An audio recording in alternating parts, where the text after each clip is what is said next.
Next है Rolle's theorem या Rawls theorem भी बोलते हैं इसको। रोल्स थ्योरम क्या है, इसमें ये 3 पॉइंट्स हैं कि अगर कोई function F X, if a real valued function F is continuous on close interval A to B.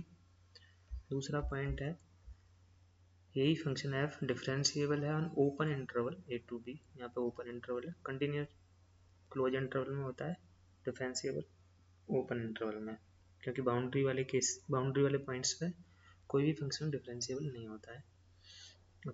तीसरा है कि दोनों पॉइंट एंड पॉइंट है ना जो इंटरवल के, उन पर फंक्शन की वैल्यू इक्वल है, F of A equal to F of B है।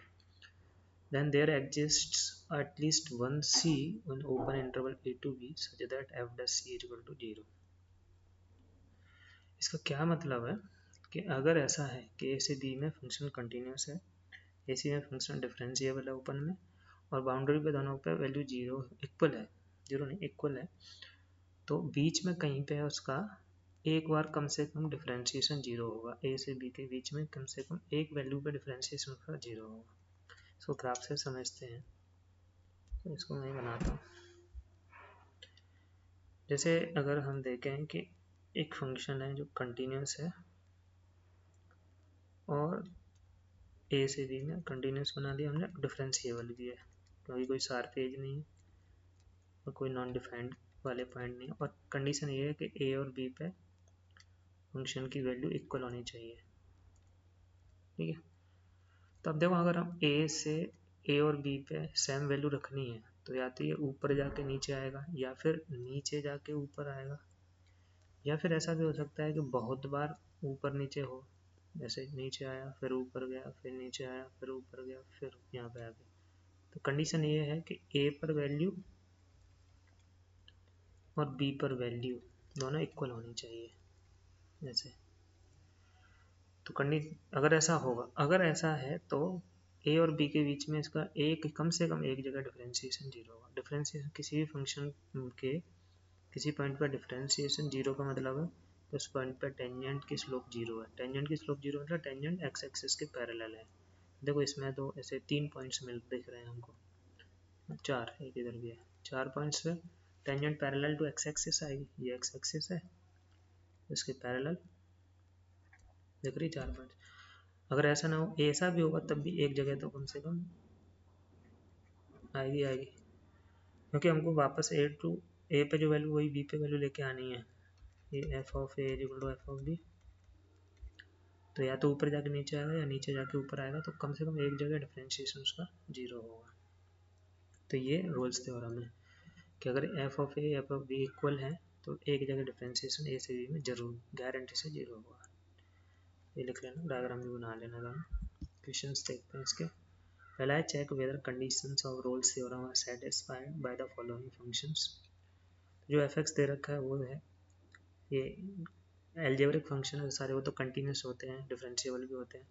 बस हमको ये चेक करना है कि जो बाउंड्री वाले पॉइंट्स हैं उन पर वैल्यू सेम है नहीं है। तो एफ ऑफ जीरो रखेंगे तो एक्स एक्स जहाँ जहाँ जीरो रखेंगे तो ये zero, 2 times zero minus 5 times zero plus 3 times zero plus 2, तो ये 2 आएगा। और एफ ऑफ 3 अपॉन 2 कितना आएगा, देखो 2 इंटू 3 का क्यूब 27, 2 का क्यूब 8 माइनस 5 इंटू 3 का स्क्वायर अपॉन 2 का square plus 3 into 3 upon 2 plus 2, 2 से 4 टाइम्स, एलसीएम ले लो इसका 4 4 एलसीएम आ जाएगा तो यहाँ 27, यहाँ पे 45, यहाँ पे 2 से डिवाइड करेंगे तो 2, 9 पहले से है तो 18 प्लस 8, और प्लस का 27, 18 और 8 26, 18 8 26 27, 26 और 27 होता है 53 माइनस 45 अपॉन 4, ये 8 अपॉन 4 दैट इज 2। तो F of A equal to F of B तो आ गया क्योंकि जीरो पे और इस पे इक्वल है। फिर इसका डिफरेंशिएशन करके जीरो करो तो देखो एक्स की वैल्यू जीरो से 3/2 में एक जगह कम से कम आएगी, तो रोल्स थ्योरम वेरीफाई हो जाएगी। डिफरेंशिएशन करेंगे तो आएगा 6x square minus 10x plus 3, x की जगह c रख के 0 किया, 6c² माइनस 10c प्लस 3 0। तो इसके फैक्टर क्या क्या आएंगे?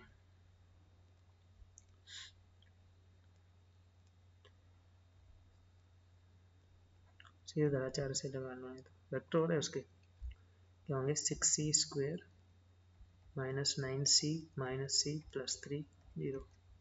इन दोनों में से 3c कॉमन आ जाएगा। फैक्टर्स नहीं ये नहीं होंगे,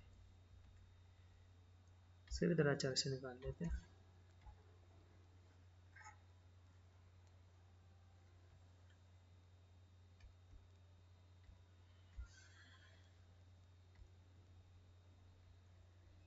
सी आएगा 10 प्लस माइनस रूट 100 माइनस 72 28 होता है 2√7 upon 12।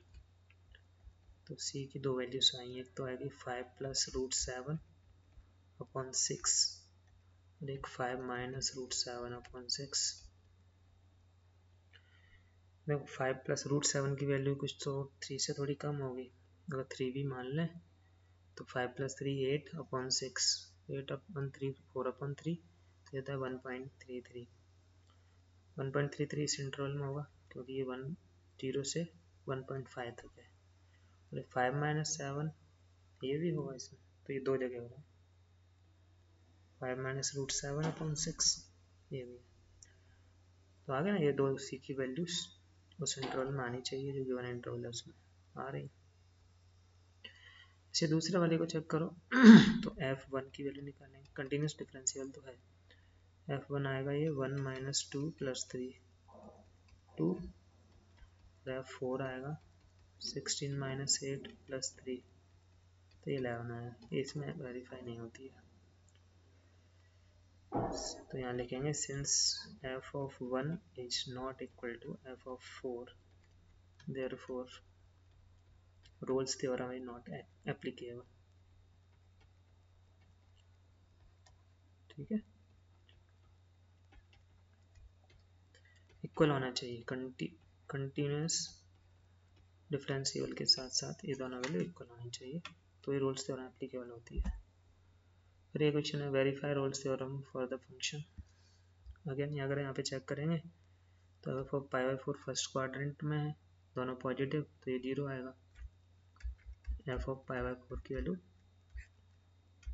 E power pi by 4 sine pi by 4 minus cos pi by 4, ये 1/√2 1/√2 होता है 0 आ जाएगा।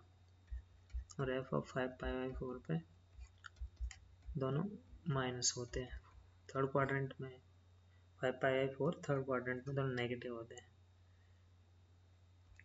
ये साइन 5 पाई बाई 4 माइनस 1/√2 हुआ और कॉस 5 पाई बाई 4 माइनस 1/√2 थी प्लस हो जाएगा, पहला वाला माइनस प्लस 3 भी 0। अब डिफ्रेंशिएशन करेंगे तो F dash x product rule लगेगा, ई की पावर एक्स का ई की power x sine x minus cos x वैसे ही रहेंगे प्लस ई पावर एक्स साइन एक्स का कॉस एक्स और कॉस एक्स का माइनस साइन एक्स। अब इसमें से ई की पावर एक्स कॉमन ले लिया तो बचेगा sine x minus cos x plus cos x plus sine x, cos x cut गया तो आ जाएगा 2 साइन एक्स ई पावर एक्स। तो इसको 0 करना है तो 2 साइन सी ई पावर सी 0, ई पावर सी तो कभी 0 होता नहीं है, साइन सी 0 होगा। साइन सी 0 कब कब होता है? साइन सी 0 0 पे होता है, फिर पाई पे होता है, 2 पाई पे होता है। तो इस इंटरवल में केवल पाई आ रहा है, एक तो वैल्यू आई है एटलीस्ट, है कि नहीं? तो हो गया वेरीफाई रोल्स थ्योरम, क्योंकि पाई इस इंटरवल में है, पाई 4 से पाई 4 के बीच में है तो ये वेरीफाई है। फिर उन्होंने एक क्वेश्चन दिया है, if Rolle's theorem holds for the function with c is equal to 2 plus 1 upon root 3 find the value of p and q। तो यहाँ उल्टा पूछा है कि रोल्स थ्योरम एप्लीकेबल है तो दो वैल्यूज पूछी है p and q की। पहले तो F of 1 is equal to F of 3 करेंगे, क्योंकि रूल थ्योरम एप्लीकेबल है, उन्होंने ऐसा बोला है।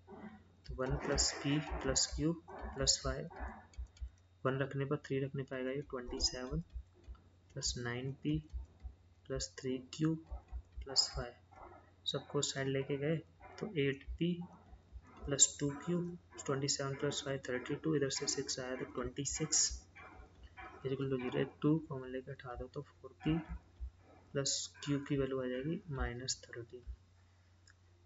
इसको इक्वेशन 1 बोल दो। फिर दूसरी इक्वेशन के लिए इसका डिफरेंशिएशन करके 2 प्लस 1/√3 पे 0 कर देंगे, तो एफ डैश एक्स आएगा 3x square plus 2px plus cube, और x की जगह यहाँ पे रखेंगे 2 प्लस c की वैल्यू रखिए 2 प्लस 1/√3, तो 3 टाइम्स 2 प्लस 1/√3 का square plus 2p 2 plus 1/√3 plus Q 0।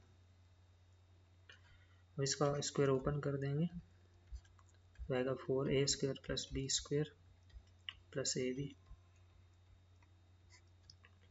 Plus अंदर मल्टीप्लाई किया तो ये 4p plus 2p/√3 plus Q, √3 वाले एक साथ रख लेते हैं, तो यहाँ से आएगा 2p प्लस 12/√3 और इंडिपेंडेंट में आएगा ये दोनों का सम होगा 13/3, तो 13 बचेगा, 3 से मल्टीप्लाई हो गया प्लस 4p प्लस क्यू। अब यहाँ पे ये इरेशनल रैशनल में दोनों को अलग अलग करोगे ना तो एक इक्वेशन तो यही मिलेगी, दूसरी मिलेगी 2p प्लस 12 की वैल्यू, यहाँ से p की वैल्यू -6 आ जाएगी। p की वैल्यू -6 पहली वाली इक्वेशन में रख देंगे तो देखो क्या मिलेगा, ये 4 into -6 plus q is equal to -13, तो q is equal to -13 plus 24, तो q आ जाएगा 11, तो p की वैल्यू -6 एंड q की वैल्यू 11 आ गई। ठीक है, तो ये रोल्स थ्योरम के क्वेश्चंस थे। ऐसी एक और थ्योरम होती है लैग्रेंजेस मीन वैल्यू थ्योरम, इसको LMVT बोलते हैं शॉर्ट में। एक्चुअली LMVT अगर आ गई तो रोल्स थ्योरम तो वैसे ही आ जाती है। इसमें भी कंडीशन वही है, पहली कंडीशन है F real valued function F A continuous on A to B, ये सेकंड मान लो यहाँ से differentiable on open interval A to B, then there exist, यहाँ पे तीसरी कंडीशन की जरूरत नहीं पड़ती है, एफ ऑफ ए का एफ ऑफ बी के इक्वल होना जरूरी नहीं है, अगर वो अलग अलग हैं तब भी, कि कम से कम ए और बी के बीच में कम से कम एक सी ऐसा आएगा जब उसका differentiation F of B minus F of A upon B minus A के इक्वल होगा। ऐसा कैसे, देखो कोई भी कर्व बनाया मैंने, जैसे यहाँ कर्व बना है, वैसे तो इसको उठाता हूँ, दूसरा खुद बनाता हूँ। जैसे कोई कर्व है, मान लेते हैं ऐसे है, ये एक्स एक्सिस वाई एक्सिस, यहाँ पे X is equal to A और यहाँ पे X is equal to B ले लिया। अब X of F of A और बी इक्वल नहीं है इस बार, यहाँ पे एफ ऑफ ए आया और यहाँ पे एफ ऑफ बी। अब देखो F of B minus F of A, ये पॉइंट क्या हो जाएगा, इस पॉइंट के कोऑर्डिनेट होंगे A comma F of A और इस पॉइंट के कोऑर्डिनेट होंगे B comma F of B. तो इस ये दोनों पॉइंट है ना, इनको ज्वाइन करने वाली लाइन की स्लोप होगी m2 y2 minus y1 upon x2 minus x1 से F of B minus F of A divided by B minus A, ये स्लोप है किसी लाइन की।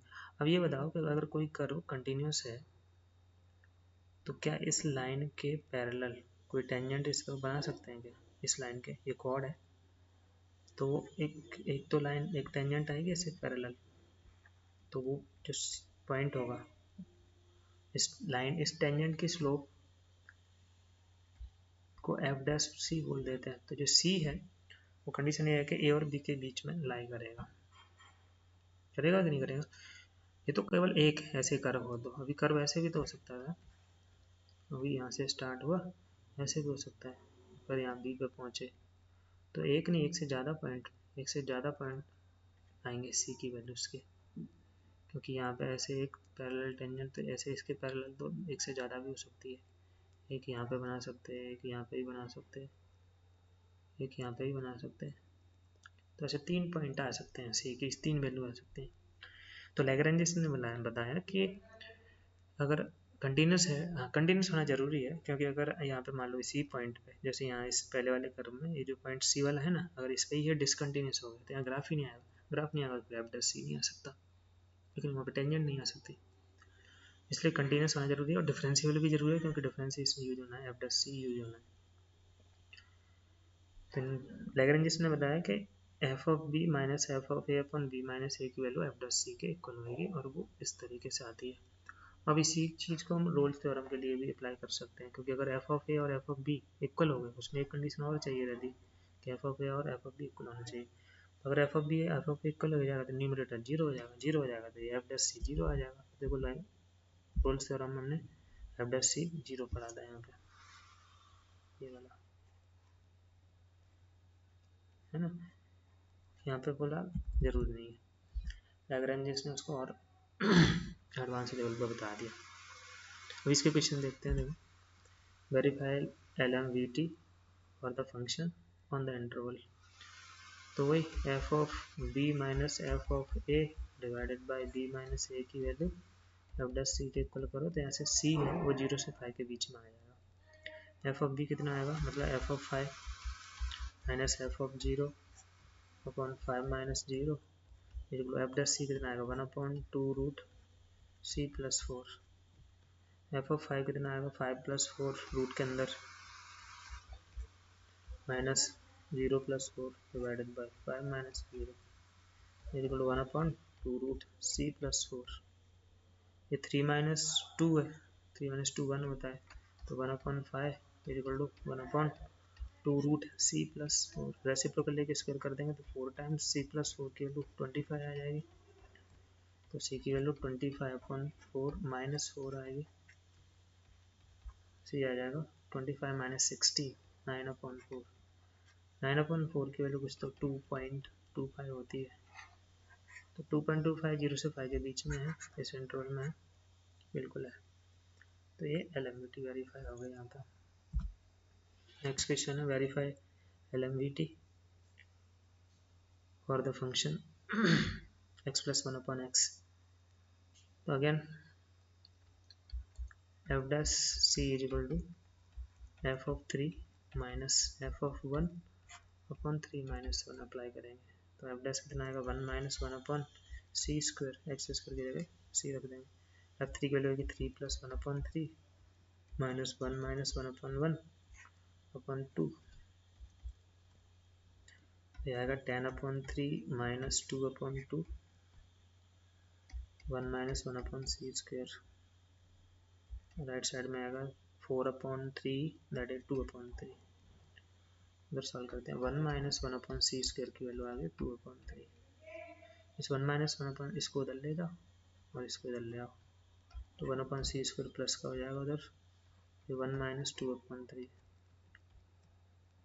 तो इसको सॉल्व करेंगे, इधर मल्टीप्लाई करके 3 माइनस 2 1/3 1 अपॉन सी स्क्वायर 3 आ जाएगा, तो सी प्लस माइनस रूट 3 आएगा।